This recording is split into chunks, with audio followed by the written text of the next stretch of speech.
فوراً بدگمانی کریں. اسی لیے مولویوں کے اوپر سب سے زیادہ بدگمانی ہو رہی ہے.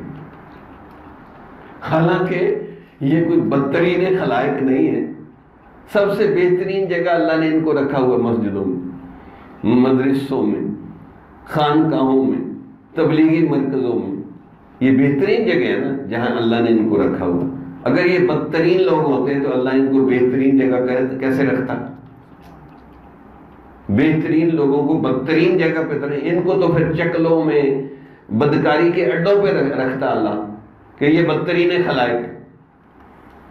اب جو خود گڑبڑ لوگ ہیں وہ ان کے خلاف باتیں کرتے ہیں، ان کے خلاف باتیں کرتے. وہی غلط فہمی ہے، بدگمانی ہے. ذرا سا کسی داڑھی والے سے غلطی ہو جائے اتنا پروپوگنڈا، او کہ توبہ ہی توبہ.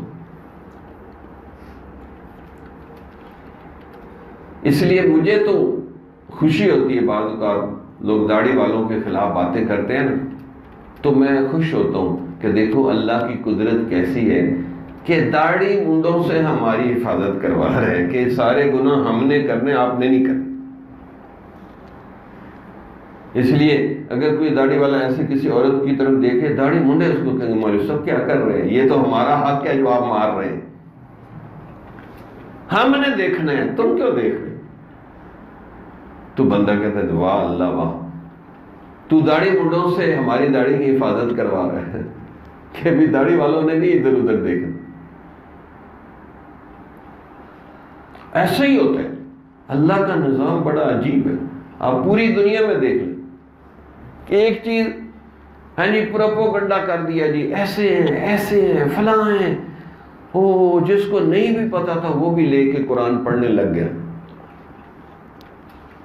9/11 کے واقعے کے بعد مسلمانوں کو کتنا ہے جی بدنامی کی ہے، تو وہ متنفر ہونے کی بجائے لوگوں کی نفسیات ہوگی یہ کیا چیز ہے، ساری دنیا ان کے خلاف ہو گئی.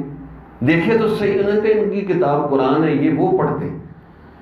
حتیٰ کہ یورپ کے کئی شہروں میں قرآن مل نہیں رہے تھے، اتنے لوگوں نے لے لے کے پڑھے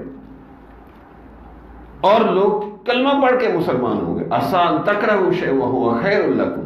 اللہ فرماتے ہیں شاید تم کسی چیز کو ناپسند کرو وہ تمہارے لیے اچھی ہو.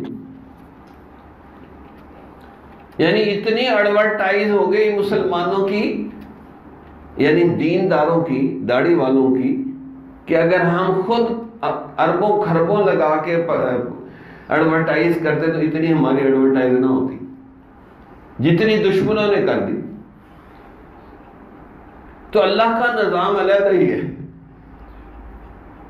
کہ بعض اوقات بندہ سمجھتا ہے کہ اس سے میری بدنامی ہو جائے گی، اللہ اسی بدنامی میں سے نیک نامی نکال دیتا. جمال الوجود بذكر الإله وتصفو الحياة بنور